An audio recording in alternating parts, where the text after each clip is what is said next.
Hello बच्चों, चलिए प्रश्न को देखते हैं। प्रश्न है हमारे पास, निर्देशित गुणनफल परिकलित कीजिए।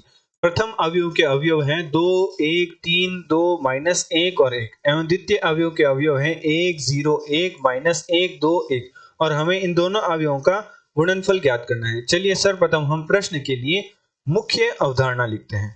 तो हमारे प्रश्न की मुख्य अवधारणा क्या हो जाएगी?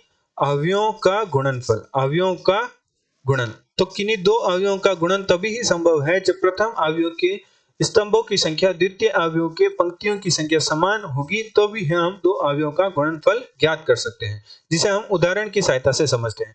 मान लीजिए हमारे पास प्रथम अवयव है जो 2 गुणा 2 कोटि की है, एवं हमारे पास द्वितीय अवयव है जो कि हमारे पास 2 गुणा 3 कोटि की है। तो इन दो अवयवों का गुणनफल तभी संभव है जब प्रथम अवयव के स्तंभों की संख्या द्वितीय अवयव के पंक्तियों की संख्या समान होगी, तभी ही हम इन दोनों अवयवों का गुणनफल ज्ञात कर सकते हैं। और इनके गुणनफल से प्राप्त जो अवयव होगी उसकी कोटि हमारे पास होगी प्रथम अवयव के पंक्तियों की संख्या एवं द्वितीय अवयव के स्तंभों की संख्या के बराबर।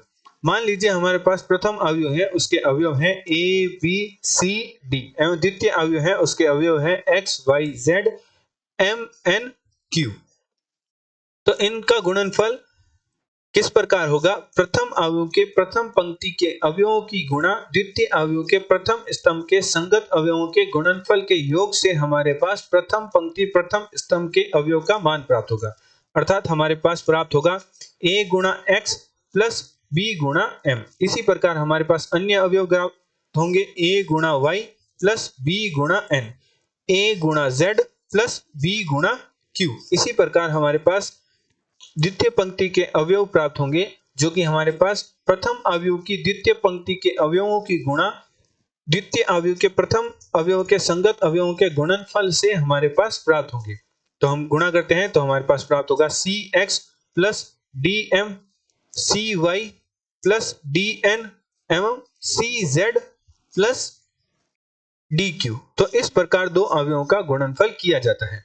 अतः प्रश्न अनुसार प्रश्न में हमें जो प्रथम अवयव दे रखी है उसके अवयव हैं हमारे पास 2, 1, 3, 2 और -1 और 1 एवं द्वितीय अवयव के अवयव हमारे पास हैं जो कि हमारे पास हैं 1, 0, 1, -1, 2, 1। तो हमारी प्रथम अवयव है वह 3 गुणा 2 कोटि की है एवं हमारे पास जो द्वितीय अवयव है वो हमारे पास 2 गुणा 3 कोटि की है। तो इनका गुणनफल इसलिए संभव है क्योंकि प्रथम अवयव के स्तंभों की संख्या द्वितीय अवयवों के पंक्तियों की संख्या समान है।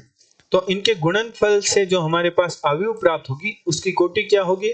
प्रथम अवयव के पंक्तियों की संख्या एवं द्वितीय अवयव के स्तंभों की संख्या के बराबर। तो इनका गुणनफल किस प्रकार होगा? मुख्य अवधारणा में हमने देखा था तो 2 की गुणा 1 से और 1 की गुणा -1 से, तो 2 - 1। इसी प्रकार अन्य अवयव प्राप्त होंगे 0 plus 2, 2 plus 1, 3 - 2, 0 plus 4, 3 plus 2, -1, -1, 0 plus 2 और -1 प्लस 1।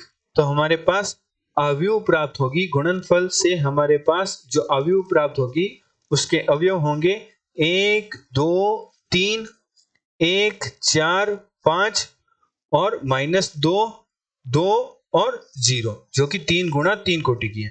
तो हमारे पास अवयव का मान प्राप्त हुआ 1, 2, 3, 1, 4, 5, -2, 2 और 0। आशा करते हैं आपको प्रश्न का हल समझ आया होगा। धन्यवाद।